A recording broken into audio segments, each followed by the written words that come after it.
islamique Khalifa Ababacar Sy ak seen poissonnerie moderne Soxna Kantoum Sy ñoo leen di may seen émission Parlons Jeunesse. Amis internautes, téléspectateurs, téléspectatrices, auditeurs et auditrices de Dabakh FM TV, bonsoir ou bonjour, ça dépend de l'heure où vous regardez cette vidéo. Ñu ngi leen di nuyu baax di leen ziar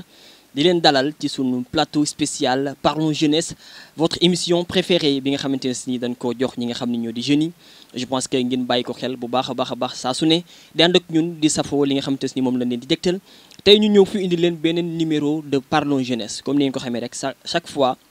li ñuy waxtaanee moo doon lu nga xam ni dafay ñoŋal jeunesse bi waaye itam mu nekk une occasion boo xamante ne dafay permettre à la jeunesse ñu ñëw toog jàkkaarloo ak yéen wax leen li nga xam ne mooy seen i bëgg-bëgg waaye itam wax li nga xamante ne moom mooy seen taxawaay ci li nga xamante ne moo di dëkk. Je pense que am naa habitude di leen ko wax à chaque fois ñu ni invité suñu plateau wax naa leen ko c'est dans le cadre de la jeunesse bàyyiwul kenn ci domaine bu ne dinañ dalal fii képp ku nga xam ne rek am nga taxawaay moom laay tuddee ñi nga xamante ne moo di la jeunesse active. mën naa tamit di ko wax ni les jeunes actifs ñu dalal leen suñu plateau ñu fas yéene waxtaan tey nag ma dalal ñaari gan yu nga xamante ne si ni peut-être kenn du leen présenter ici au niveau de Tivaouane ki nga xamante ne si moo nekkee à ma gauche mi ngi tudd Adama Dieng nekk le coordonnateur de la fédération des amicales des étudiants ressortissants de Tivaouane ak ki nga xamante ne si ni moo di monsieur Khalifa Sall nekk tey ku fi ñëw mu nekk ki nga xamante ne si ni peut-être tey mënoon ko présenter à double casquette bi ci njëkk ñëpp xam na ni c'est un professeur. koo xamante ne ni un éducateur buy yëngatu ci wàllu xam-xam waaye tamit li ci gën a ëpp solo ñu dalal ko tey suñu plateau mooy il fut secrétaire général de l'ADERT l'association wala amica wala li nga xamante ne ni moo di amicale yi nga xamante ne ni nekkoon nañ ici au niveau de Tivaouane ba tey aussi ak FAYERT bi nga xam ne ñoom nañ dalal ñoo bokk même but benn rek nañ am mooy li nga xamante ne ni liggéey wala taxaw ci cause bi nga xamante ne ni moo di cause jeunesse bi. tey ñu dalal leen monsieur Khalifa Sall nekk fi en tant que consultant aussi je pense parce que seen temps yi ñu doon doxalee ci cadre amical bi ak xëy na ñoom aadama am na différence waaye itam lu waay gàtt dégg-dégg xam nga ni amicale yi boobaak léegi chaque jour que jëfee ñu génne def ay revendications ci ay laaj ci ay lu ñuy soxla nit ñi nag ñu bari nee nañ peut-être amicale yi ñoom est-ce que bariwul lu ñuy kaas wala bariwul ay doléances lépp dina leer ci seen émission Parlons Jeunesse sans monopoliser la parole je vais donner l'occasion à mon invité monsieur Adama Dieng mu nuyu mbokku téléspectateurs yi koy seetaan à travers Dabakh FM TV. Merci Nazir ci invitation bi maa ngi nuyu téléspectatrice su Dabakh FM TV yëpp di wax ni man la Adama Dieng nekk étudiant en master 1 en droit des affaires à l'université Cheikh Anta Diop de Dakar donc nekk également le coordonnateur de la FAYERT. FAYERT mooy fédération des amicales des étudiants ressortissants de Tivaouane nekk également le secrétaire général de l'ADERT mooy l'amicale des étudiants ressortissants des étudiants ressortissants de Tivaouane qui se trouvent actuellement à Dakar donc mu kontaan loolu ci invitation bi kontaan aussi ci bokk gi nga xamante ni bokk naa ko Khalifa Sall nga xamante ni icône la tey ji ci suñuy wax mouvement estudiantin tivaouanois parce que ku ne xam na ni il fut le secrétaire général de l'ADERT ci période boo xamante ni c'était pas évident il fut également le premier secrétaire général de la FAYERT bi nga xamante ni tey ñun ñoo ko yor di gérer donc ba fi ma lay wax ni jugul ci mouvement estudiantin bi parce que actuellement sax c'est lui le président de la commission des sages de l'ADERT donc mën naa ni contentement bu rëy laa am ci bokk gi nga xamante ni bokk naa ko ak moom plateau bi.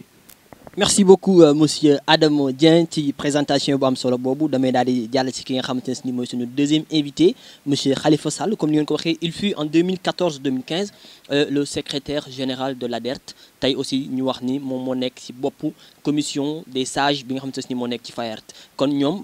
bàyyiwun benn yoon seeni rakk ci wàllu doxalin boobu dañ koy bàyyi mu nuyu ñu koy seetaan à travers Dabakh FM. Merci Nazir pour invitation bi di ko rafetlu bu baax. di nuyu également seen téléspectatrices yi comme ni ko coordonnateur Adama defee ak tamit auditeurs yi pour ñi ñuy déglu ci rajo bi donc je pense que émission bi le contexte est bon parce que ku nekk xam na ni on est dans un contexte de crise mondiale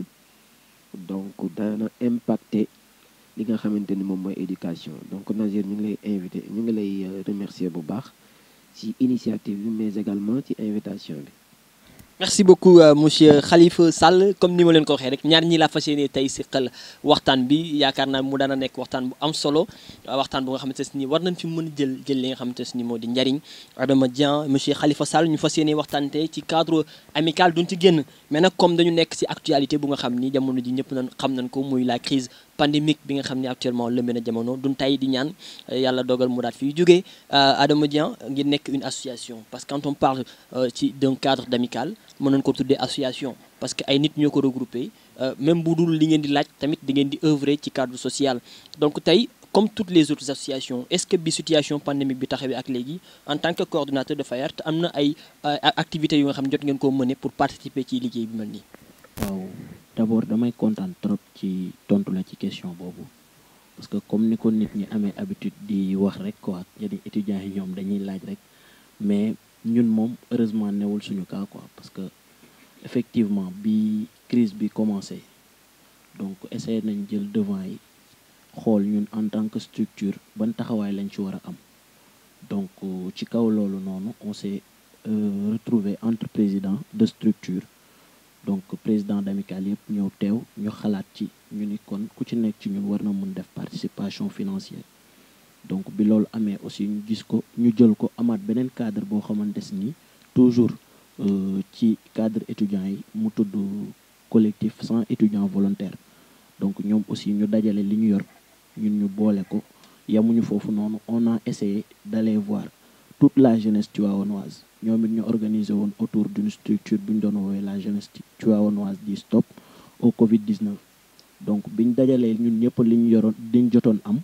après jënd nañ ko ay vivres def ko en toute discrétion nag dugg xool ci famille yi nga xamante ni vraiment soxla woon nañ ko ñu dem ci ñoom ñu jox leen ko yamuñu foofu aussi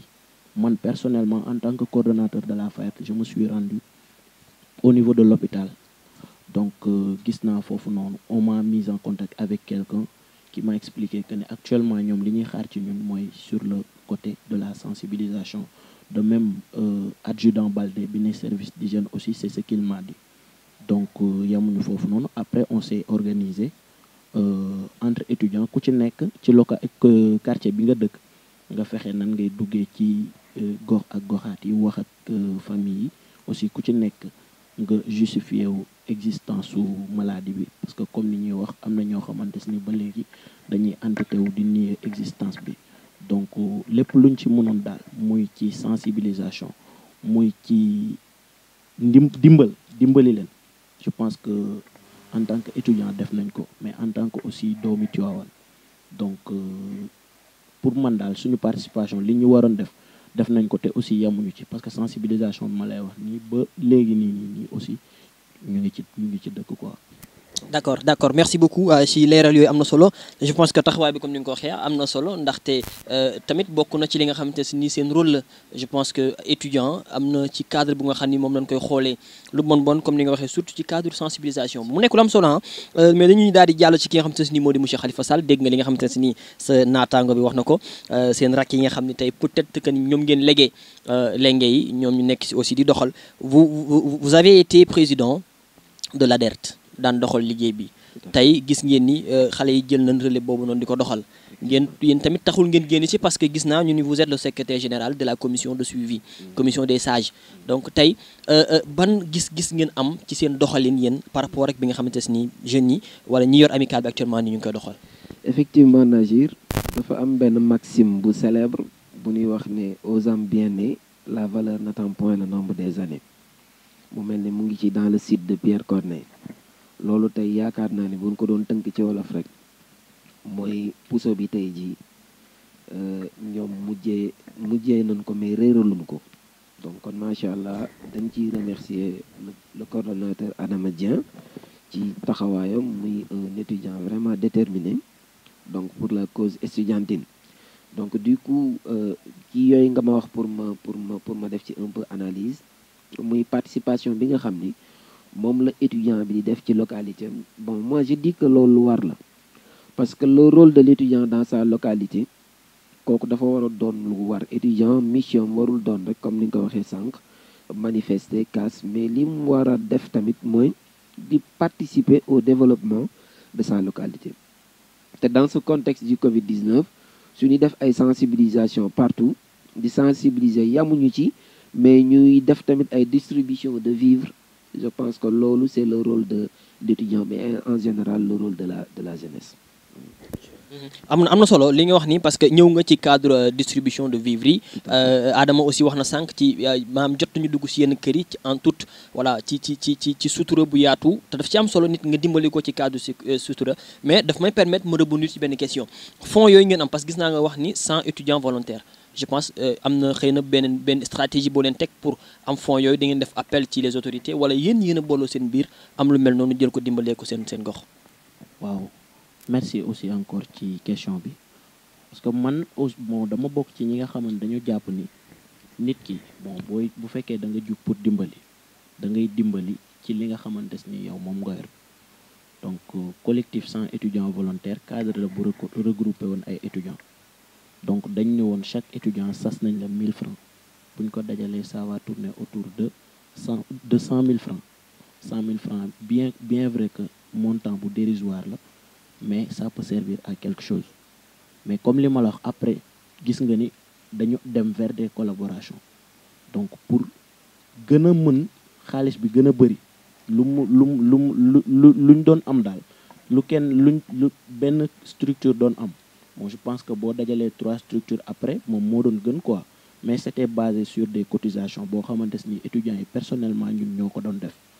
donc bi ñu demee ba matal ñun entre frères étudiants bi ñu demee ba matal suñ cotisation yëpp après dañ ko dem déposer ko ci structure bi mu la wax noonu donc ñoom ñooñu vu que on parle de jeunesse tivaouanoise amul benn jeunesse amul ñaari jeunesse amul ñetti jeunesse benn jeunesse la am donc que mu nekk jeunesse estudiantine wala jeunesse bu yëngu ci développement et tout donc je pense que ça rime dans le même sens donc ñu jox leen ko ñoom ñu def ko également aussi ma lay rappeler que ni étudiants pharmacie yi aussi ñoom organiser nañ fi don de sang fii nii ci hôpital bi donc parce que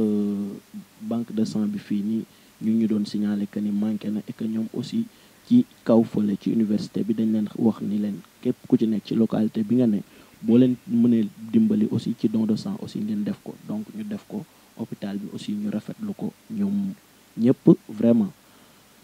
ma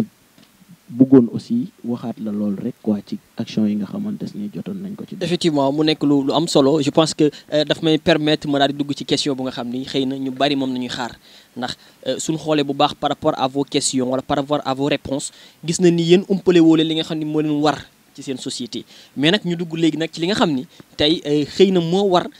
li nga xam ni moo di nguur gi wala autorité bi ci ay étudiants am donc ñu gis ni daal chaque jour yéen a ngi dugg di laaj yéen a ngi wax li nga xam te ni moo di seen i problème di ko revendiquer nit ñi di ko gis chaque fois ci télé bi xëy na ñu koy xaw di nier bañ di tontu ba waral ngeen def li nga xam te ni moo di ay descente sur le terrain jàmmaarloo ak ay hommes de tenue tëj seen école bañ jàng je pense que tam étudiant bu dem ba université bëggul lu dul jàng kon su demee ba ni day grève pour tey li mu bëgg ñu fajal kooku y a problème monsieur Sall loolu bëgg nañ aussi ngeen ñëwal ñu si bu baax a baax. waaw effectivement Nazir booy xool wax nga ko. étudiant bi nga xam ni jaral na ko mu déplacer localité dem ba Dakar wala Saint-Louis wala Bambey ci différentes universités yi am Sénégal bàyyi famille am yëpp dem jàngi ji kooku yaakaar naa ni am na objectif beneen bu dul manifester mais su fekkee dañ koo pousser à bout ba muy génn ci mbedd mi di manifester je pense que question bi ñu war a poser wu rek moom mooy est-ce que autorités yi def nañ véritablement seen li nga xam moom mooy seen mission li nga xam moom mooy seen objectif ndax seen waruwaay wàccoo na ñoom bu ma lay tontu dama naan la déedéet parce que lu tax ma naan la déedéet moom mooy étudiant bi d'abord problème yi muy njëkk a am waxuma sax problème social mais problème pédagogique daf koy am à l'université te man foofu dama fay lancer un peu appel à nos frères étudiants la majeure partie dédicace toujours le vécu social muy conditions sociales yi nga xam moom la ñuy dund logement lekk bi et tout mais dañuy fàtte lu gën a am solo muy le volet pédagogique bien entendu le volet c'est le volet social qui assure le volet pédagogique pour nga mën a dem naan da ngay jàngi il faut que biir bi dara nekk ci il faut que conditions sanitaires yeeg yëpp réunir mais malheureusement c'est pas le cas xam naa ni coordonnateur dina ci ñëw comme étudiant la mais man de bi ma defaatee lu ma dund la parce que j'étais étudiant comme eux mais nombre pléthorique yi ñuy dund ci biir logement étudiant yi ci biir pavillon yi non c'est exorbitant. Des nombres pléthoriques, des chambres qui devraient au moins contenir 2 étudiants muy dem ba 12 étudiants kooku wax du la gëm.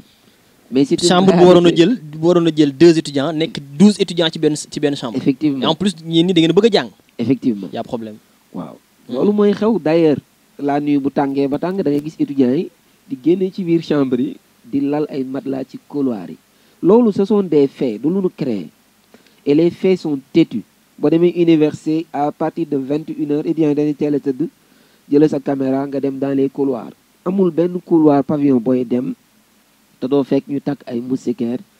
ci couloir bi di fa fanaan am na ñoo xam ne sax ci biti lañu fanaan parce que amuñu fu ñu dëkk dañu jël seen matelas ak ko ci kaw pavillon yi bu ñu wàccee lem matelas yi dem ci biir chambre yi taf sangu dem en fi conditions yi nan nga koy boolee ak xol bu sedd donc loolu moom moo leen di pousser généralement ñuy génn dem ci tali bi baare mais malheureusement nit ñi duñ ko gisee noonu dañ leen di gis ak ñu ni étudiants yi dañu réew li ni te fekk na li ñuy laaj seen droit la. Effectivement. Parce que buñ fa dajaloo ñoom nekk fa ay milliers d'étudiants dans les universités kooku responsabilité état bi la moom moo organiser les bacs booy organiser bac il faut tenir compte des réalités parce que présentement ce ne sont plus les universités ce ne sont plus les étudiants qui choisissent les universités mais ce sont les universités qui choisissent. da ngay la preuve Adama da ngay def say option ba pare par exemple ni je veux faire le droit à l'université Gaston Berger. Effectivement. Mais ñu orienté le anglais à l'UCAD. Wallaay. Ah mais man je suis un exemple. Effectivement. Man mi wax ak yow ni bac S2 la am te fac droit lañ ma orienté. Mais xam nga nag loolu tamit il faut que tamit ñu wax dëgg yàlla ñu wax ci daal. Je pense que loolu dafa doy waar nit yow élève boo xam te nii presque carrière am yëpp ci moyen cycle secondaire dafa jàng concentré ci S scientifique pour rêver être un scientifique ci beneen facette tey nga ñëw orienté ko ci lan. Non balaa loolu rek. loolu day na war damay ñëw ci li Khalifa doon la wax ni. Encore moo koy santaat bu baax quoi. dama koy santaat bu baax parce que dafa def ma gis. Man bi may ñëw première année université actuellement période boobu noonu moom mu ngi logé woon pavillon M su ma juur. Tout à fait. Fii doomu Tivaouane bu fa ñëwoon amoo foo logé ci chambre am la doon recevoir xoolul woon ba xam chambre bi fees na xoolul woon dara mais da doon jàpp ni frère am la bu jugee Tivaouane donc du moom jaraloon na ko mu fanaan ci biti sax bàyyi la yow nga tëdd noonu ba nga entre temps nga lijjanti foo dem après. Tout à fait. Donc mu nekk réalité yoo xamante ni man gis naa kooku moom bëri na ay xarit yoo xam ne àndoon naa ak ñoom université première année ci moom lañ logé woon donc pour comme lim lay wax rek parce que gis nga état bi des fois moom mooy teg ay politique am te du ko teg ci ay estimation yoo xamante ni yu wóor la tey jii nii boo nee da ngay orienter tous les nouveaux bacheliers te bacheliers yëpp mënoo leen tee ci université yi wala ñoom ñëpp xajuñ ci université yi nga ni léegi nii dama leen di tas ñu dem ñi ci des ñi mënul dem ci université yi mënuñ dem ci école institut yi léegi dama leen di yóbbu dans les universités privées fan la mujj actuellement booy xool université privée yi dañu dàqoon les étudiants. Donc toog nañ ay victimes nañ ci. Voilà donc des mois et des mois étudiants yi ne ci dëkk bi di déambuler comme ça ils ne faisaient rien du tout donc à chaque fois ñun dañuy jàppee comme ñi nga xamante ni ñoom ñooy def alors que ñun dañu nekk les victimes mais liñ naan ku miin sa wax yàpp la heure bu parce que ñun amuñu beneen moyen de pression ci nguur gi donc li ñu mën mooy arrêter cours yi buñ demee ñoom des fois da ngay gis mën nga def arrêt des cours pendant 1 mois du leen def dara duñu réagir mais il suffit un jour nga génn baare tali bi mu xëy ay ministre am xëyuñ ci bureau bi yooyu noonu day réagir ci saa si par exemple boo xoolee le cas bi ci gën a récent mooy bi ñuy rey Fallou Sène on était resté jusqu'au 15 di laaj suñu bourse malheureusement moom mu gaañu mais loolu aussi doguma la gi lañ ñu fay suñu bourse doguma la mais kon yéen dafa mel ni nguur gi moom moo leen tàmmal benn acte de violence parce que bu fekkee loolu dafa xaw a doy waar ndax yéen tant que met génnoo leen sur le terrain def revendication ba ni am na benn étudiant bu si décédé seen problème du faju est-ce que yéen tamit da ngeen dem ba xam ni loolu mooy la seule solution pour ngeen jot seen li ngeen di laaj. Ñun nag duñu trahir mukk procédure bi la preuve en est que actuellement nii ministre bi génnoon na fi ni day continuité enseignement yi via l'internet maanaam ñu def enseignement à distance jàng maanaam en ligne daal mais yow ñi nga xamante ni da nga leen orienté ci université virtuelle yi ñoom mënoo leen assurer enseignement de qualité foofu noonu nga bëgg léegi ni université yu mag a mag yi ak foofu noonu ni fa étudiants yi bëriwee ñoom ñëpp nga ne leen di nga leen ko assurer mais est-ce que ñun loolu xel nangu na ko est-ce que ñi nga xamante ni tey jii ni ñu ngi dëkk ci ginnaaw dëkk ya xalaat nañ leen ci loolu ñi nga xam ne seen dëkk amul sax courant waxuma la ak réseau bu fay jàll donc des fois ñun li ñuy kaas chaque jour du suñuy problème ñun personnellement parce que d'habitude ñun ñi nga xam ne ñoo nekk sur le devant bëriwuñu ay problème yooyu mais dañu nekk ñoo xamante ni dañoo sensible par rapport ak question yi nga xamante ni day laal étudiants yi. effectivement parce que tamit yéen loolu moo tax ñu jël leen teg leen ci kanam. voilà man mii di wax ak seen problème rek xëy na jarul ngeen di taxaw. mais ñi nekk seen ginnaaw. tamit y a un déséquilibre par rapport à ça. léegi nag moo tax quoi donc tey jii nii ñun ça aurait été égoïste de notre part ñu toog ñu d'accord ci noonu mais ñu ngi nekkoon dans des discussions ak moom ba léegi ni ba démb fi ñu mujj mooy def nañ point de presse fële na le bon may saluer sama frère yi nga xam ne ñu ngi nekk au niveau de l'UCAD def nañ point de presse bon wax leen lépp li nga xamante ni metti na leen ci ba mu commencé léegi parce que mënoo ne ay étudiants ngay defal cours à distance ba pare doo leen gis di waxtaanoo ci ñoom ba pare donc lépp muy revenir ci question bi nga wax mooy des fois dama jàpp ni comme li nga wax du ñun ñoo jàpp ni loolu rek mooy moyen de pression mais nguur gi moom mooy namm loolu parce que des fois moom mooy yor solution yi nii ci loxoom mais il suffit que ñun buñ ko koy laaj day bañ donc dañuy ñëw arracher ko carrément ci ñoom je pense que ni mën naa waxee noonu donc noonu rek la demee. merci beaucoup merci beaucoup monsieur Adama Dieng ndeysaan sama mbokk étudiant nag dañu bari ay revendication boo leen bàyyee mën nañu fa nekk ci ba suba di wax effectivement nag li ñuy wax moom moo am beaucoup de personnes jàpp na ni ñii peut-être li ñuy wax souvent danoo bari lu ñuy kaas danoo bari lu ñuy laaj mais réellement je pense que sax loo leen wax am na lu des waaw loo leen wax ci dund gi rek am na lu des ci problème yi nga xam te ni effectivement jeunes yi wala étudiants yi ñu ngi koy jànkonteel ci biir université yi et je pense que jàng dafa am le minimum bu mu laaj le minimum mooy lekk ba suur naan ba màndi tëdd nelaw. Tout à fait. Donc Nazir wax nga dëgg c'est tout à fait vrai condition yooyu il faut que mu réunir dara mën a dugg sa bopp. mais gars yi aussi am na ñu tamit université loolu mooy charme bi bàngoor la da nga fa war a am benn formation. waaw mais malheureusement benn affaire la boo xam dafa war a jóge franchement parce que ku ne xam na ni recherche dafa am lu mu laaj. les études universitaires doonatul ngay toog table banc ñu lay jox ay leçons ngay recopier non. Ce qui veut dire même des cours yoo xam ne conférence lay doon le professeur est là avec son micro il fait sa conférence c'est à toi de prendre note n'est-ce pas xam naa li ngay compléter mooy avec les documents support yooyu ci ngay compléter ses connaissances mais comme ni ko Adam ma waxee léegi sama frère il y a des étudiants yoo xam dañu vulnérables te li ko waral nag moom mooy ñi leen fa yóbbu lépp day retourner waat bien sûr étudiant bi am na responsabilité mu ngi ci biir mais tamit bu ñuy xool responsabilité autorité yi moom moo ci gën a dominer moo ci gën a nekk lu dominante li waral loolu moom mooy dafa am lu le général de Gaulle doon wax mu ni bien sûr il y a des urgences mais il faut faire la hiérarchie des urgences moom moo di toujours urgence day am mais yi gën a prioritaire nga prioriser ko. on a l'impression que notre état xàmmeewul priorité de. parce que lu toll ni njàng ci réew. ak ni ko gars yi di sàggane doy na war trop. malheureusement Nazir priorité yi moom mooy lan mooy d'abord étudiant bi condition sociale le volet social nga assurer ko mooy logement dëkkuwaay bu baax nag ñun suñ ko day wax ñu des chambres à 5 étoiles non mais au moins quand même. benn chambre bu fa ñaari nit waree nekk na fa ñaari nit nekk su fa benn nit waree nekk na fa benn nit nekk mais 12 personnes ci chambre te ñoom ñoo koy tey bu ndee loger bien sûr ñoom bu waree jël 2 personnes ñoom 4 personnes lañ fay loger ñaar ñi bokk lii bii ñaar yële bokk lii bële mais ñooñu noonu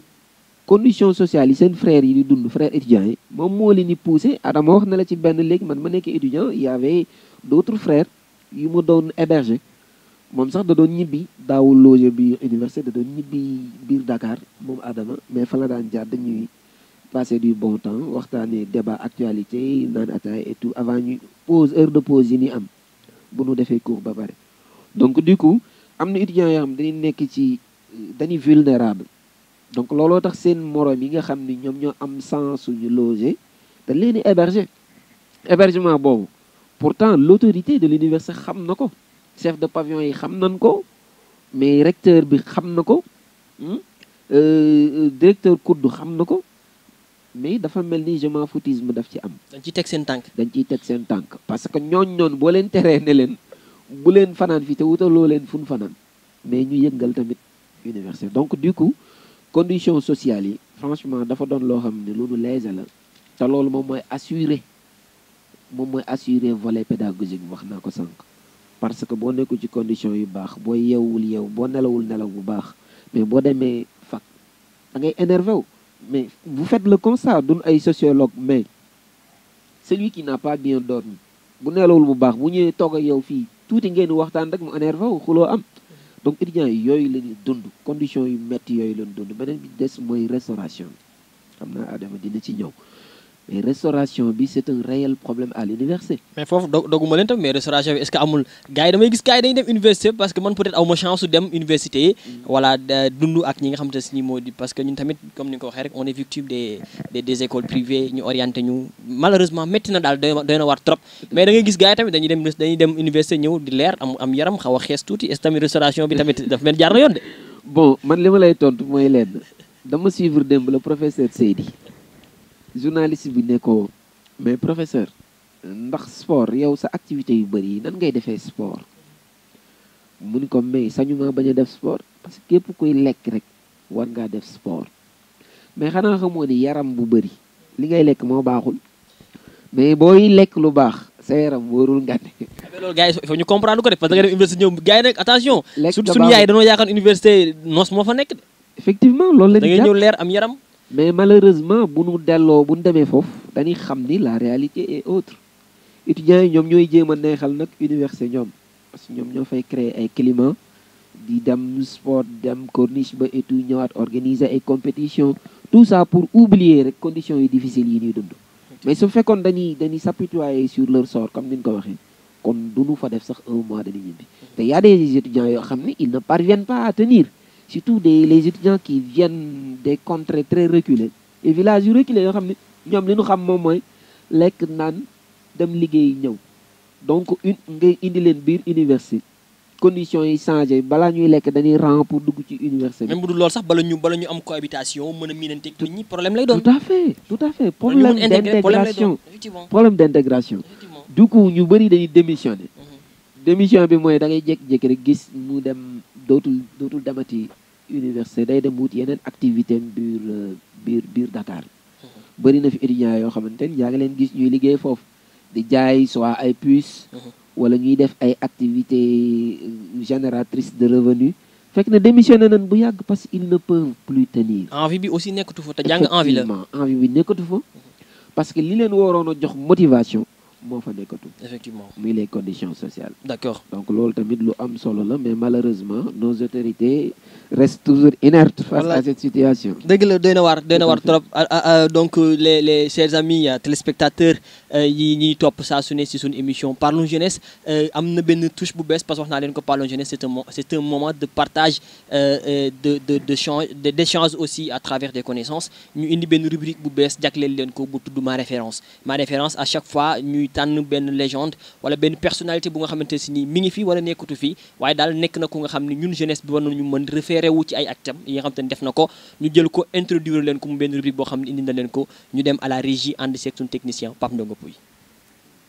El Hadji Alioune Pala Mbaye, ancien combattant militaire de carrière, opérateur économique, député maire et ensuite président de la chambre de commerce de Thiès, s'est éteint dans la matinée du vendredi 13 mars à Tivaouane, des suites à une maladie. Il a été enterré au cimetière de Khalkhous de la ville sainte. Il avait 94 ans. Une des figures emblématiques de la ville de Maodo, El Hadji Alioune Pala Mbaye a tiré sa révérence après avoir rendu bien des services à la nation. Il s'agit de l'ancien combattant de l'armée française, El Hadji Alioune Pala Mbaye, qui nous quittait le vendredi 13 mars à l'âge de 94 ans,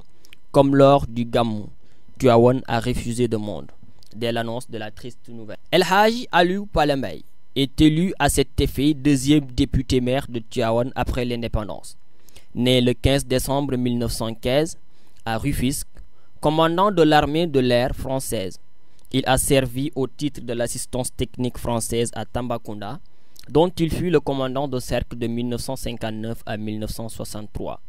El Hadji Aliou Pala Mbaye a occupé, entre autres fonctions, celle de secrétaire général de la coordination UPS de Tivaouane, président de l'Assemblée régionale de Thiès de 1970 à 1972, président du Conseil régional de Thiès après la réforme administrative de 1972 à 1978, président de la Chambre de commerce, d'industrie et d'artisanat de Thiès en 1975, deuxième questeur de l'Assemblée nationale du Sénégal.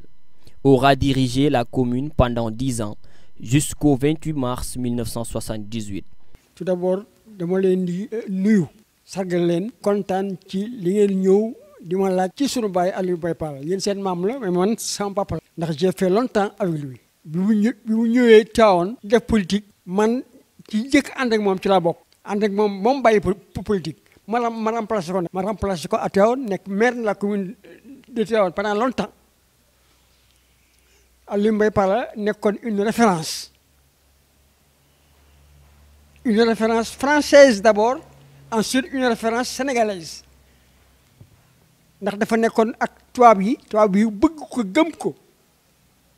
muy commandant de l'air wane ses limites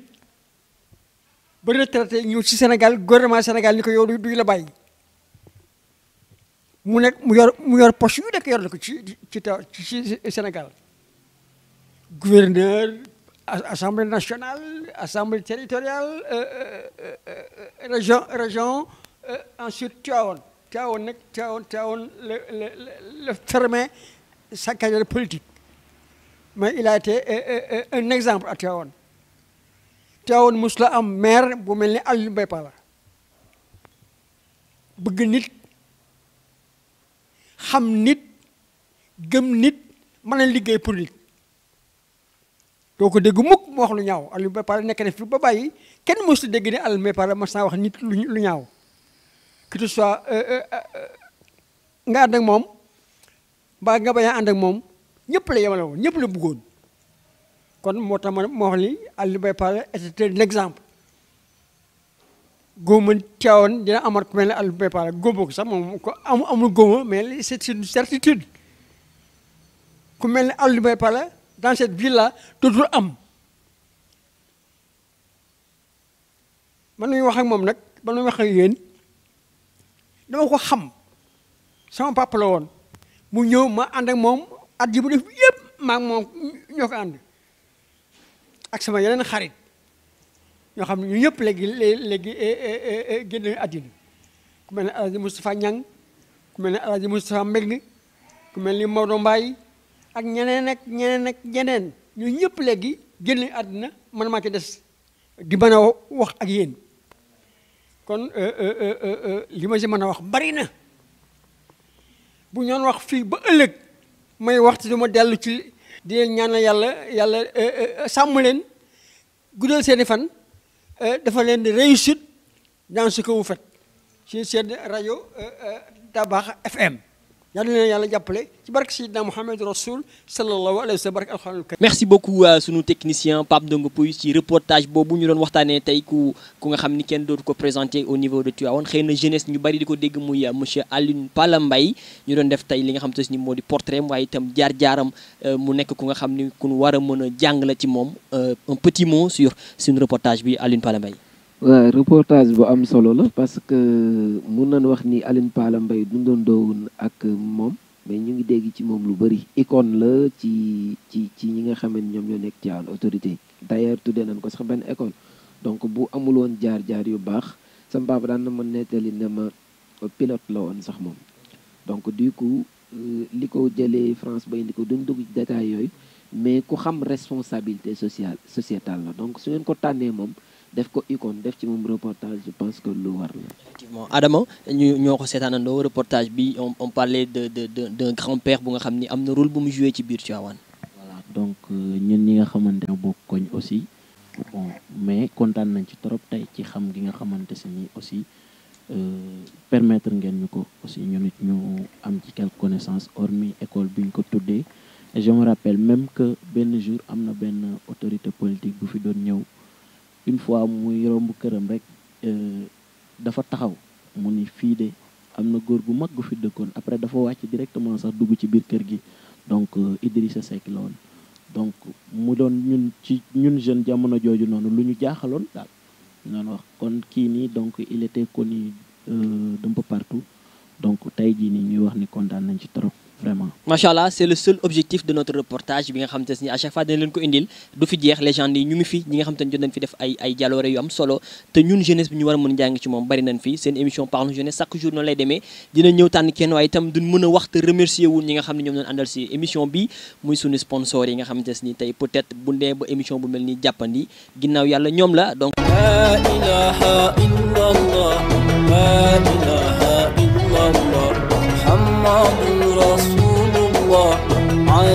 xam njariñ bi xam-xam am solo ci ndaw loolu moo waral seen institut islamique Khalifa Ababacar Sy nekk ci quartier PAM dende ak champ de course bi di ab institut boo xamante ni dañu ko taxawal file ci Tivaouane ngir mu daal di gunge seen ay doom ñu mokkal alquranil karim di ab franco arabe maanaam seen ay doom mën a jàng alquranil karim ci anam ya ngeen ko bëggee ak ay conditions yu exceptionnelles ci biir jàngu alquranil karim boobu dañ leen di jàngal itam français lépp rek ngir seen doom am xam-xam ba ngeen yittewoo seen institut islamique Khalifa Ababacar Sy nekk ci quartier PAM dende ak champ de course bi ubbil leen ay buntam ci programme bu yaatu franco arabe internat ak externat maanaam bu ngeen bëggee seen doom day des ci biir institut Khalifa Ababacar Sy jàng ba mokkal alquranil karim ak ci condition yu baax mu di ay chambre yu ñu équipé ngir seen ay doom restauration bu exceptionnelle pour seen ay doom wàllum lekk naan ba ci fa nga xamante ni fa la ñuy tëdd li ñuy jëfandikoo yépp day nekk ci biir institut bi ngir mu mën a mokkal alquranil karim ci anam ya ngeen ko bëggee bu ngeen bëggee itam seen ay doom mën na ñëw di jàng di dellu ci seen kër ba tey ci condition yoo xamante ni yu ngeen yitte wóolu lool yu ngeen nangu yéen parents d'élèves yi nga xamante ni da ngeen a wóolu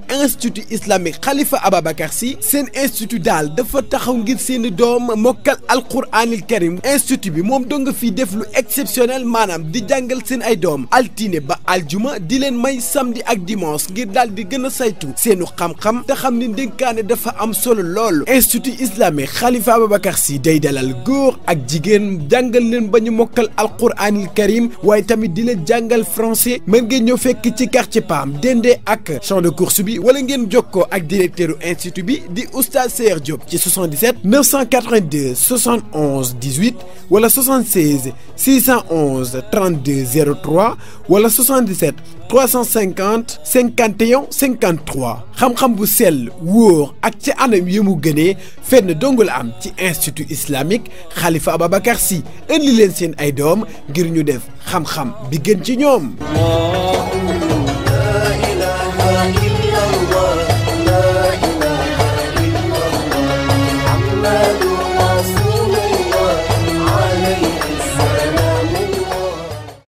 wax ni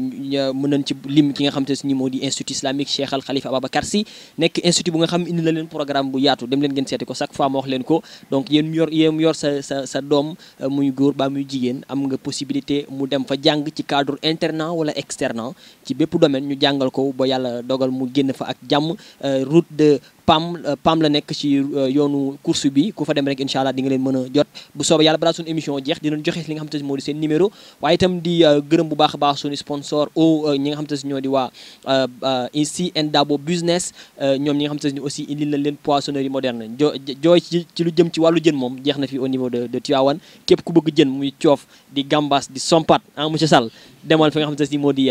si and Dabo business am nañ aussi possibilité de livraison à domicile waaye yow mi nekk Dakar baa nga nekk Tivaouane am ay bagages yu fa bëgg a yóbbu jaratul ngay luy ay porte bagage yooyu auto bagage yooyu nga xam ni waaw ngeen baal ma waaye da ngay daw mi xooj yi donc demal contacter waa si and Dabo business ñu ñoo jëlal la say bagage yóbbu la ko horaire bi mi ngi nekk 7h ba li nga xam te moo 18h loolu lépp incha allah dinañ ci ñëw mais ñu continuer li nga xam te ni mooy suñu waxtaan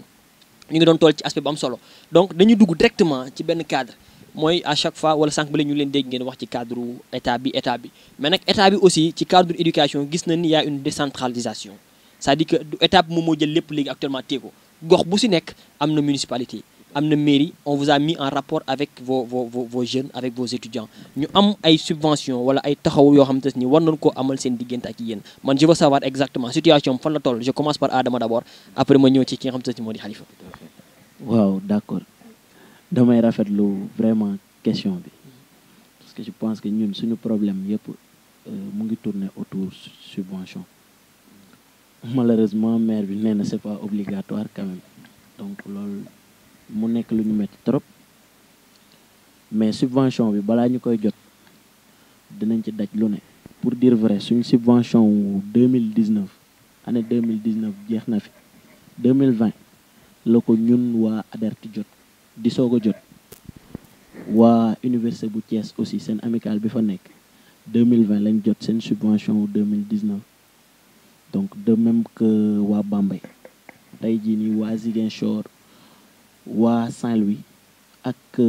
waa Sine Saloum ba léegi nii ñoom it jotaguñu seen subvention bu 2019 je te dis donc mu nekk loo xamante ni lu déplorable la parce que ñun aussi bi ñu jugee ni dañuy jàppale suñu frères yi parce que comme li ñu doon wax sànq étudiant bu ñëwee ci université problème bi muy njëkk a jànkoonteel mooy problème d'intégration donc foofu la amicale yi di ñëwee di intervenir importance bi foofu nga koy gis parce que tey jii nii foo ñëwee tu vois bon beneen monde bu bees li la mën a rassurer mooy nga gis yow des visages yoo xamante ni visages yoo yàgg gis la donc il y a rien de mieux que nga ñëw ni université rek ñu accueillir la foo xamante ni say frères Tivaouane waa donc ñoo fa ne mais pour ñu nekk foofu noonu nekkeen gi il faudrait que encore ngay fay fi nga xamante ni foofu ngay nekk donc tey jii nii ñun dinañ mën di def donc étudiants yi ñu ngi cotiser mais des fois du yem parce que ñun en tant que structure aussi amicale war nañ am participation bu ñu ciy def te loolu aussi ñu ngi ko doon yaakaaree ci subvention bi. donc su ma la déggee bu baax mooy subvention bi nga xam ne mairie bi warloo na ko ak étudiants yi respecté wuñu ko. non balaa ñu ciy jot lu ne dinañ ko daj ça moom je vous l'assure. et en plus dégg naa su biir wax sax nga wax ni maire bi nee na c'est pas obligatoire. nee na la subvention n'est pas obligatoire. monsieur Sall. waaw comme ni ko Adama waxee rek c'est malheureux mais loolu moo am loolu la wax mais ne c'est pas obligatoire moo tax ñu koy tuddee subvention man. Je vais un peu extrapoler ça dans le cadre de mes activités extra-professionnelles. Vous le savez, parfois damay def fii ay émissions demoon naa fi reportage immeuble bi kii di la wax nii ne la étudiants yi dañ koy louer mi immeuble Gueule Tapée daje fa ak maire dañ ko invité woon benn rencontre foofu donc daje moom ma interviewé ko donc toujours vous parlez de subvention da ngay nier ni budget amul mu ngi may dégg mu ni ma budget amul parce que étudiants yi li ñu leen di jox subvention la subvention ça veut dire ndimbal la moom daal joxu ko benn dayo bi donc te ñun bu ñu relancer un peu bu ñu xooleetee un peu ci côté municipalité bi mais y a un budget alloué à la jeunesse mais jeunesse ana kan moo ci gën a yey étudiant donc kon loolu ay prétexte la yoo xamante ni ça ne tient pas debout donc du coup ñu ngi relancer waat rek benn appel ci autorités yi ñu bàyyiwaat xel bu baax étudiants yi parce que les étudiants constituent le devenir de leur localité mais le devenir également du pays étudiants xamuloo ëllëg lan lay doon donc du coup bàyyi ko xel dafa am solo subvention bi ñu leen di jox man waxuma sa waxu subvention ni muy tardé comme ni ko Adama waxee mais man je pense que subvention bi même la subvention est insuffisante par rapport aux besoins des étudiants du dara parce que déjà 500 000 la woon pour des années ñun bi ñuy fay nekk 500 000 la woon 500 000 moom du mënul sax fay appartement ñaari mois te booy dañuy louer ay appartement parce que université mënatu leen contenir campus mënatu leen contenir du coup dañuy obligé dem ci quartier yi nga xam moo jage université Gueule Tapée Fass Médina ñu louer fa ay appartement à hauteur de 300 000 francs par mois mais 300 000 francs bu fekkee étudiant bi daf koy fay par mois ci benn appartement rek te ñoom am nañ ñaata appartement actuellement 2 appartements très bien. bu nekk fay au moins 600 000 francs par mois. vous voyez donc du coup yow léegi ñu ni la subvention annuelle 500 000 lan lay jox. amoon na benn augmentation boo xam ni ñoom ñoo ko xeex ñoom étudiants ñoo taxaw xeex ko ne subvention bi dafa tuuti ñu yokkal leen ci 250 000 pour Dakar ah. waaw mais c'était pour l'année dernière. parce que cette année moom dañ ko wàññiwaat à 500 000 francs. tout à fait ouais. malheureusement. donc donc subvention boobu doyul ñu wàññiwaat ko information bu ma jox léegi la. doy na waar. ñu wàññiwaat ko mu nekkaat 500000. 500000 déjà mënul couvrir sax ñaari mois. donc xoolal imaginez-vous donc nga xam ne nag léegi l'actionnaire majoritaire ci manne financière bi étudiants yi utiliser foofu ce sont les étudiants parce que ñoom ñooy participer di cotiser à hauteur de je ne sais pas combien présentement parce que xam naa Adam dina ñëw par mois ñoo koy cotiser pour di mën a couvrir seen besoins yooyu sans compter l'électricité sans compter l'eau parfois dañuy obligé di def recours ci amicale bi nga xam moom la ñu tuddee FAERT mooy bi muy coordonné moom bi nga xam moom mooy régir amicales yi yëpp l'ensemble des amicales de Tivaouane yi nga xam ay ressortissants lañ di dem ñii Saint-Louis ñii Ziguinchor ñii Dakar boobu amicale moom moo koy régir muy une fédération qui fédère toutes les autres amicales donc parfois ñoom dañuy obligé di recourir par la FAERT pour pouvoir payer leur électricité wala te dañ koy leb rek parce que FAERT tamit amul xaalis donc du coup subvention yooyu suñ duggee ci subvention ba tey MDL mayoon na fi FAERT 1 million l'année dernière en ce moment-là j'étais le secrétaire général n'est-ce pas boobu Adama mu ngi gérer les tout à fait la vice présidence n'est-ce pas mu ngi ko doon gérer kii may ñu 1 million mais 1 million yi niñ ko def dañ koo séddale amical lan séddale ñu fayee koy bor. ñu fayee ay bor très bien yow kon xam nga li fa xew. kon daal mën nañu daal les amicales sont endettés actuellement. effectivement non surtout si période crise bi. parce que bu ñu waxante dëgg presque ñu ngi dugg nañ sax ci 3e mois de crise bi. donc boobu ba léegi nii aussi appartement yi ñu jëloon. donc c'est inhabité actuellement. voilà. appartement yooyu noonu ñun ba léegi ñu ngi koy fay. effectivement parce que for naa ci yowu bay ñu ni am na yenn amicales yi seen parce que li problème bi gën a am mooy bi crise bi di ñëw dafa tombé fête Pâques di dugg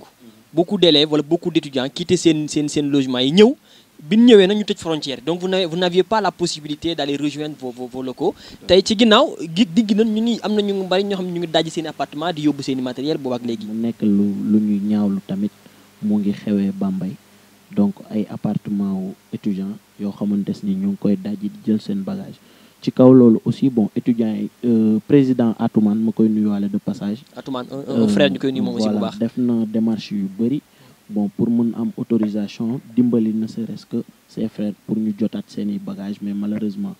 amul woon autorisation. pour boobu ak léegi amul benn solution bu ngeen ci jël. voilà donc ñuy ñaan autorités yi ñu dimbali ñu pour ñun aussi ñu mën delluwaat ci ville yi. récupérer jiwaat suñu bagage yi ñu fa bàyyi woon ñu ñëwaat fii nii toog beneen bi ci des aussi appartement yi ñu jëloon bon actuellement c'est inhabité mais ñu ngi continuer di ko fay parce que bailleurs yi dañ lay wax ne carrément soo fayul dañuy génn parce que ñun dañu signé woon ay contrat yoo xamante ni vraiment crise bi prévoir uñ ko ci woon mais mu nekk situation boo xamante ni métti na ci président amical yëpp chaque mois da ngay obligé da ngay fay location mais aussi facture yi nekk foofu noonu da nga koy fay parce que tey jii nii bu ñu reprendre te nga ñëw fekkoo fa appartement fekkoo amoo abonnement électricité ak eau yëpp dafay nekkaat un nouveau problème nga war a mën a neewaat ci recherche appartement war a mën a demaat di signer jiwaat ay contrat pour mën a amaat alimentation électrique ak affaire yooyu noonu donc mu nekk yu metti daal donc ñu ci ñaanaat autorités yi aussi pour ñu dimbali ñu benn bon ñu dimbali ñu ci nu ñu fexee jàppale daal ci fayu appartement yooyu noonu ci période crise bi ni benn mais aussi ci bagage yi nga xamante ni étudiants yi bawoon nañ ko ci ville yi nga xamante ni fa la université publique yu Sénégal yi nekk te ñu soxla woon ko trop quoi ñu bëggoon vraiment mu jàpp ci ñu jàppale ñu ci loolu. incha allah yaakaar naa fii rek gën ko mën a déggee votre émission Parlons Jeunesse wax naa leen ko c'est l'émission qui donne l'opportunité à la jeunesse tivaouanoise bon d'une manière particulière waaye tamit émission la bu nga xam ni d'une manière générale Sénégal gépp ñoo ko moom opportunité la pour jeunesse bi ñu ñëw ñu dalal leen ñu wax seen bëgg-bëgg et de grâce aussi ñii li ñuy laaj nekkul lu nga xamante ni lu leen neex la. et je pense que bu ne que ni subvention yi leen di jox bu ñu ko jàppee un simple wala benn ndimbal bu nga xam dañ leen koy jox finalement dañ naan kon jaratu ko te nekk na lu nga xam ni c'est le minimum Tivaouane dëkk la bu nga xam ni ñun dafuñu jën a jàpp ñu bari na ay ressources yu fi dugg et tamit gis nañ aussi que il y a une très grande différence ci la manière dont les autorités qui sont dans cette ville traitent les étudiants par rapport ak yeneen dëkk yi parce que gis nañ dëkk yu nga xam te ni amuñu gàmm amuñu benn festivité bu leen mën a indil yéen xaalis yu bari et terewul ñun xam na ni les étudiants nee na ñoom dañuy toog si yenn universités yi gis am ay autorités ñëw ci jóge seen dëkk ñëw rendre visite seen i étudiants defal leen teraanga seen kanam ñoom finalement dañu am gêne. J'ai eu beaucoup de nouvelles sur ça ci ay étudiants yu nekk à Kaolack ak yeneen dëkk yi te loolu je pense que c'est grave te métti na trop. Effectivement Nazir c'est déplorable parce que déjà bu ñu ñëwaatee tuuti rek ci contexte. Tivaouane est érigé en commune depuis 1904. Commune boo xam ñu ngi ko créé depuis 1904. Première commune. Tout à fait n'est-ce pas. amuñu possibilité pour sax am immeuble Dakar boo xam ni étudiants yiy jógee Tivaouane di dem foofu mën nañ fa dëkk boo xamante ni peut-être parce que ñoom li tax ñuy frustré wu généralement dañuy gis des localités comme Kër Bakar bii bu jage bi xoolal ni mu jagee Tivaouane nga xam quartier la ci Tivaouane. Quartier la ñoom seen maire parce que avec l'acte 3 de la décentralisation yooyu dañu mujj doon ay communes lañ mujj doon n'est-ce pas donc seen maire ñëw fa luyel leen immeuble di leen ko fayal te xoolal Tivaouane ak Kër Bakar ak Tivaouane ouais même ci biir dëkk bi la nekk. donc des conditions yoo xamante ni nii c'est déplorable ñooñu buñ ko gisee étudiants yi buñ ko gisee mais dañuy frustré wu forcément alors que maire bi nga xamante ni moom moo yor commune bi mais en dehors de la municipalité sax mais conseil départemental Seynabou Gaye Touré mais ñooñu noonu seen rôle comme ni nga wax léegi ne doo décentraliser état bi dafa décentraliser ay pouvoir am au niveau local mais conseil départemental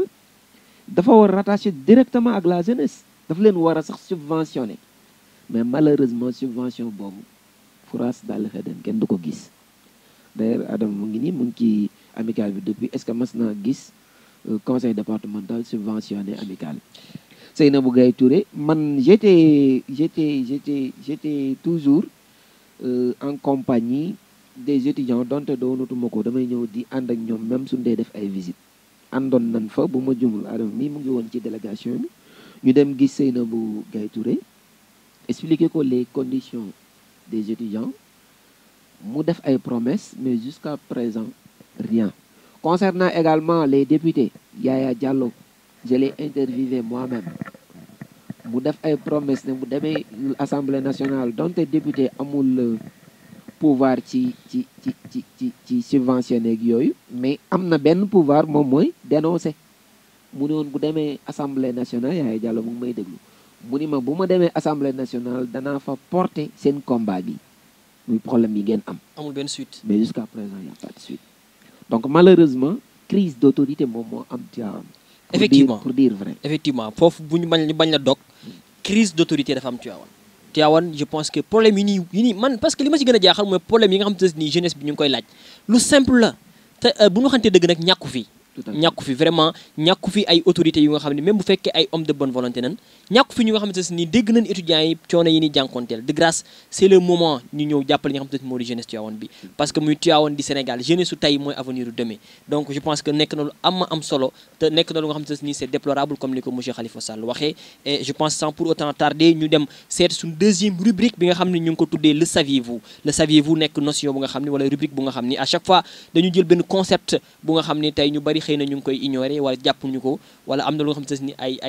ay mbir la yu nga xamante ne dañuy rëcc souvent te duñ ko jàpp ñu indi leen ko votre concept le saviez-vous avec Khadija Doumbia dans quelques instants. Chers amis auditeurs et internautes de Dabar FM TV, soyez les bienvenus dans votre rubrique Le saviez-vous. L'origine du nom Tivaouane est liée selon la tradition orale à une prédiction prémonitoire. Le terme qui renvoie à l'expression pulaar Suwaawoon Konomuwoon signifie ce lieu n'existe pas encore, mais il le sera. Il commémore la bénédiction d'un grand homme de Dieu de l'ethnie Peul, très satisfait de la généreuse hospitalité dont il fut l'objet durant un petit séjour dans la localité. Tivaouane venait en tête avec une population de 4252 habitants, dont 66 Européens, suivi par l'escale de Thiès, peuplée de 2707 habitants, et ensuite Louga, qui comptait 1395 habitants. Cher Seydi Hadji Malick Sy donnera à cette prophétie une réalité apodictique en faisant de cet ancien territoire des Tiédos, païens résolument hostiles à l'islam, l'un des plus grands sanctuaires de la Tidjaniya dans le monde musulman. Une cité du savoir, un trait d'union entre l'Afrique occidentale et le Maghreb. Le petit village de Tivaouane devint en 1902, date à laquelle le Saint-Homme s'y fixa, un ardent foyer à partir duquel rayonne et se fortifie la religion islamique au Sénégal. La ville sainte de Tivaouane est ainsi devenue un non-lieu de pèlerinage où affluent des milliers de fidèles pour célébrer chaque année le Mawlud, qui commémore la naissance du sceau des prophètes Mohammed. Héritage que des descendants du Cheikh, fils et petits-fils ont su consolider, donnant ainsi à la sainte ville une renommée internationale. Merci beaucoup sunu technicien mu nekkoon concept le saviez-vous ñu doon dem tey à la découverte de notre très chère commune Tivaouane li nga xam te ni moo di Tivaouane foofu la jaar ñi fa jot a jaar ci ay nit ñi fa jot a jaar ci ay borom xam-xam ak Tivaouane ban année nañ ko créé fan la première baat bu njëkk Tivaouane fan la jógee mu nekkoon découverte bu nga xam ne moo nekkoon tey si seen rubrique le saviez-vous monsieur Sall yaakaar naa loolu am na solo aussi. Oui Nazir am na solo mais damay gën a rafetlu li ma amee fierté mooy kii bi koy def élève bi koy def muy Khadijatou Doumbia c'est mon élève actuellement en première L2B n'est-ce pas ici à Dabakh donc muy élève bu dynamique tamit vraiment elle fait partie des premières de la classe donc c'est une fierté donc émission boobu tamit lu am solo la parce que gis nañ importance bi le saviez-vous daf lay permettre nga day renforcer culture générale élève bi bu fekkee daf koy suivre daf koy permettre mu xam lu mu xamul woon daf koy permettre également mu xam icônes yi nga xamante ni ñoom ñoo nekk ci Sénégal et partout dans le monde. Monsieur Adama Dieng, vous les amoureux du savoir et de la connaissance gis ngeen aussi découverte bi ñu def ci rubrique le saviez-vous ñu demoon def la découverte de notre très chère commune Tivaouane. waaw bon li ñu def lu dul kontaan ci parce que comme li ñuy wax rek bon le monde est vieux mais l'avenir sort du passé donc tey jii nii dina dimbali doomu Tivaouane yëpp daal. vraiment ku ci nekk xam. fi nga dëkk nii histoire bi bon pour nga mën xam carrément yow rôle bi nga xamante ni am nga ko ci. lu am solo donc lu am solo la mi ngi noonu lay demee chaque fois rek seen émission parlons jeunesse chaque jour noonu lay demee ñu ñëw indi leen li nga xam ni dinañ waxtaan ku si nekk wax sa soxla waaye itam lu mu gàtt même bu fekkee dañ fi toog diir bu gàtt dinañ indi li nga xam te ne moo di xam-xam yéen ñi ni seetaan ngeen mën ci jële benn touche boo xam ne dina leen jariñ seen wàllu dund. Je pense aussi que ni dañuy daal di continuer tuuti débat bi donte leen xaw a desee ci temps bariwul mais nag je pense que l'essentiel a été abordé mais nag dañuy jàll ci question divers yi li nga xam te ne moo di actualité bi gis nañ ni année académique bi doon na dem mu jékki-jékki yaay une crise pandémique mu am rupture totale ci wàllu njàng mi état bi ci bile boobu mu jël benn décision bu nga xam ni mooy permettre aux étudiants ñu def benn jàng wala ñu def ce qu'on appelle une étude à distance ñu tuddee ko e-learning tey loolu peut-être bari ay tolof yu si jot a am monsieur Sall d'abord vous êtes un expert de l'éducation tey déjà nan nga jàngatee boobu situation. Oui, tout à fait. Donc c'est regrettable, c'est une situation quand même qui est regrettable parce que gis nañ ni état bi muy jëlaat décision pour ñu reprendre cours yi c'était pas le moment opportun parce que moment bu ñuy waxee cas yi ñu ngi dem ba yegg ci ay milliers nga jël élèves yi bëgg leen delloowaat ci classe yi je pense que loolu du décision bi war te ku ne xam na ni tamit état parewul woon pour dire vrai pour étudiants yi ak élèves yëpp delluwaat ci classe yi parewul woon parce que déjà da ngay dem gis naa ci seen ci seen reportage yi ñu dem ci ay écoles yoo xamante ni mais gel kii yi ñu fa yóbbu gel yeeg masque yi mais doyul sax matul sax mënul couvrir sax 100 élèves. doy na waar parce que état bi aussi dafa jëloon décision ne dafa jëloon moom responsabilité am ni chaque élève 3 masques. Tout à fait. Chaque classe 20 élèves. Donc un professeur benn gel. te loolu doy na waar ndax dem na ba ci biir les conditions ne sont pas réunies. Effectivement les conditions ne sont pas réunies loolu la waroon wax ne moo tax ñu reporter mais trouvé nañ benn prétexte. Soit disant qu'il y a des collègues qui sont malades, n'est-ce pas? Présentement, ni prétexte, c'est un bon prétexte. Parce que bu amee cas,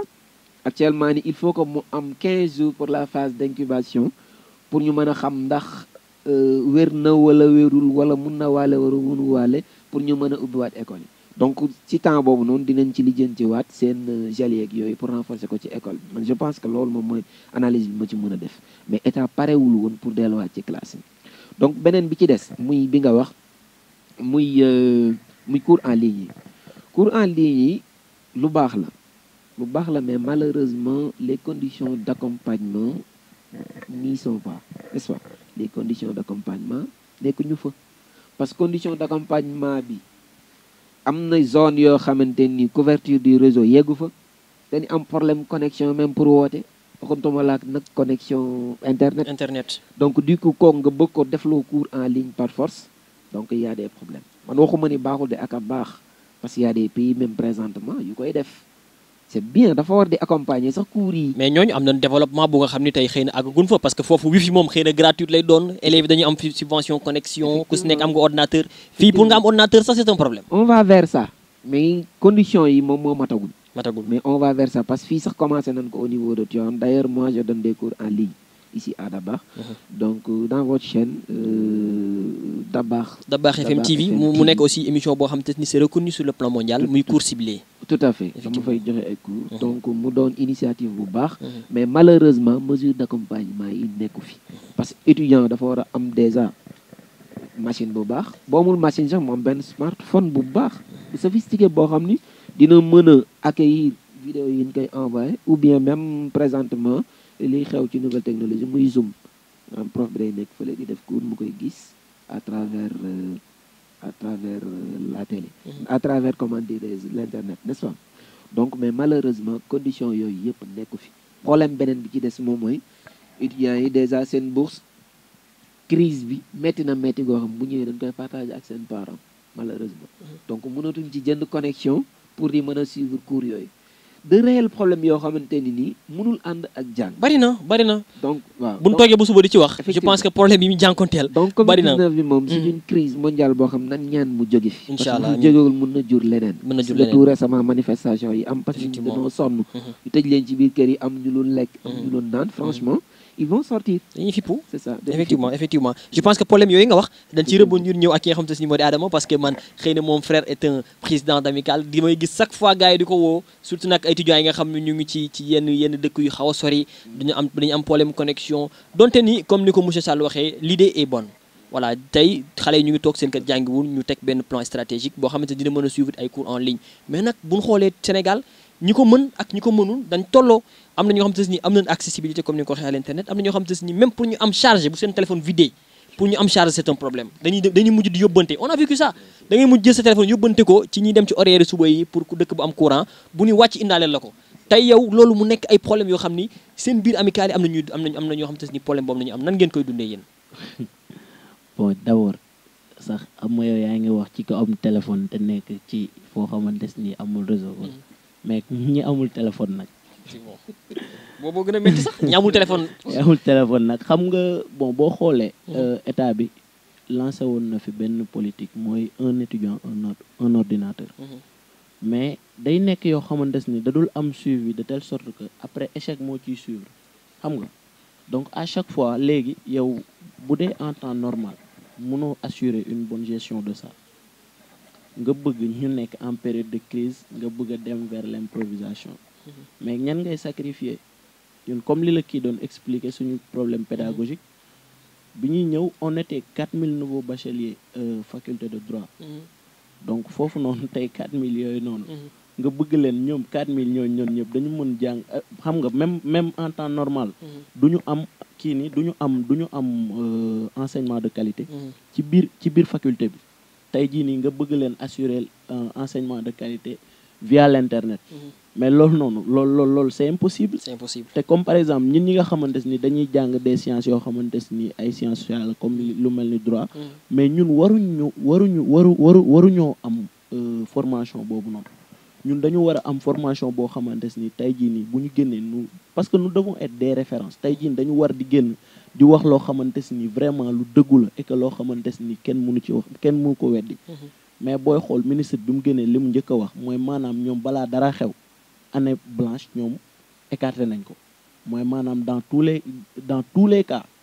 ils feront tout pour sauver leur année mais loolu c'est déplorable parce que crise baa ngi fi xamuñu kañ lay jeex mais boo nee année blanche mënul am mooy que ni donc je vais sacrifier les étudiants pour ne pas reprendre ses propres mots donc loolu kese la tey jii nii nag ñun en tant qu'étudiant parce que comme li ma la wax man je suis coordonnateur de FAERT ici je suis secrétaire général de la REF mais je suis honorable délégué fële à Dakar à l'université Cheikh Anta Diop je fais partie de ceux qui représentent les étudiants là-bas donc tey jii nii dañu nekk ñoo xamante ni dañuy recevoir dañuy jël inquiétude étudiants yi d'un peu partout mais arrangé wul kenn d'une manière générale arrangé wul enseignement à distance c'est impossible pour ñu def ko fii nii au Sénégal. Effectivement vraiment. merci beaucoup Adama Dieng merci beaucoup Khalifa Sall tey buñ sañoon waxtaan bi day gën a continuer waaye nag comme nag dañuy jouer ci li nga xam te ni moo di heure bi ça a été un plaisir d'être avec vous kontaan nañ ci ànd bi na àndoon ak yéen xanaa di bàyyi sunu mbokk yi nga xam ne ñoom nañ dalaloon tey ci plateau bi ñu tàggu ñi nga xam te ñoo di sunu téléspectateurs yi ñu topp ci émission bi di Parlons Jeunesse. waaw merci Nazir ñu ngi kontaan trop ci répondre sa invitation ci émission bu am solo bi nga xam ne mooy Parlons Jeunesse je pense que jeunesse bi soxla woon na ko nag franchement soxla woon na émission bi donc l'émission est venue à son heure donc je pense que comme li nga wax point yi nga soulevé xajul sax ci 1 heure de temps waxantuma la na 45 minutes donc du coup peut-être dinañ amaat opportunité pour ñëwaat fi mais toute façon ñu ngi lay remercier bu baax di remercier également sunu frère Adama bi nga xam mooy coordonnateur FAERT bi ñu bokkaloon waxtaan bi di ko encourager également tamit ndaxte affaire yi yombul. merci beaucoup monsieur Sall. Adama Dieng votre dernier mot. voilà man moom d'abord damay lancer appel autorité rek pour ñu dimbali étudiants yi vraiment parce que comme li ma la wax problème yaa ngi fi énuméré nañ ko soxla nañ vraiment ñu jàppale ñu ci période bi ni ñu toll. donc da nga may permettre aussi ma saluer waale les présidents d'amicale yi nga xamante ni bon après invitation bi concerté wu nañ ñun ñëpp ku ci nekk soumettre ma aussi li nga xamante ni bëgg nga moo xal ko ku ci mel ni Ahmed Boy bi diriger amicale bi nga Mohamed Boy bon nekk juriste aussi de formation nekk aussi un écrivain d'ailleurs bind na livre boo xamante ni Khalifa mii nii invité na ko fii nii donc ma koy nuyu de passage di nuyu aussi Doro Mbaye nekk président amical bi nekk Saint-Louis di nuyu également Ousseynou Souare nekk président amical bi nekk Thiès di nuyu le frère Atoumane bi diriger amical bi nekk Bambey mais également Moussa Diop bi diriger amical bi nekk Ziguinchor moom nag nee na moo wax parents yi que ni carrément bon sécurité am na Ziguinchor que ñuy bañ di tere seen doom yi bu ñu leen orienté foofu noonu ñu ñëw parce que vraiment jàmbaar la donc mu ngi essayer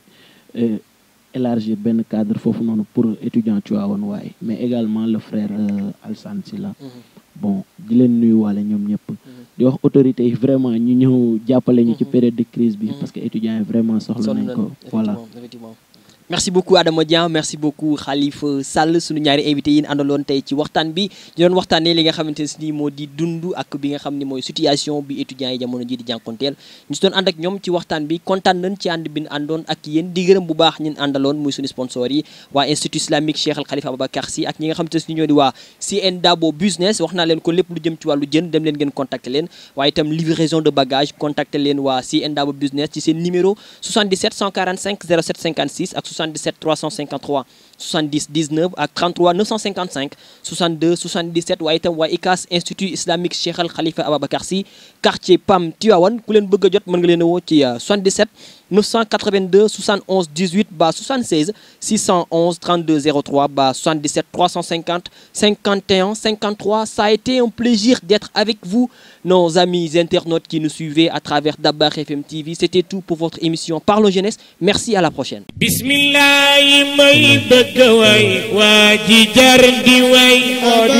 mbokki Sénégal mbokki Tivaouane seen coono jeex na seen jàqare saafaraw na ak seen Dabo business indil leen ab poissonnerie moderne soxna Kantoum si lépp lu xeetoog wàllu jën moo xam muy dorade rouget sompat brochette siket mbaw gambas filet de lot presse de crabe ba ci coof seen Dabo business indil na leen ko li ci gën a neex mooy mën nga jënd say jën toog avec une possibilité de livraison ak seen Dabo transport yow mi yor say bagage bu ko yónnee ci Sénégal ak li ko wër contacteel waa seen Dabo transport ci trajet yu yaatu lool Tivaouane ba Dakar Dakar ak Tivaouane Dakar Thiès ba Mbour contacteel waa seen Dabo transport li gën a xéewale mooy seen Dabo business indi na leen multi service bu xarañ lool lépp lu jëm ci transaction d'argent Wave Wari ba Orange Money contacteel waa seen Dabo multi service yow mi am sa xew ngénte ba ceek nga bëgg lu jëm ci wàllu fataaye ba ci jus contacteel waa seen Dabo business seen Dabo business Tivaouane quartier Médine en face hôpitalu Médine bi ku leen bëgg a jot mën nga leen woo ci 33 955 62 77 ba 77 145 07 56 ba 77 353 70 19 seen Dabo business daal fii ci Sénégal mooy li boo xamul ki may bëgg way mooy amiin seen institut islamique Khalifa Ababacar Sy ak seen poissonnerie moderne soxna Kantoum Sy ñoo leen di may seen émission Parlons Jeunesse.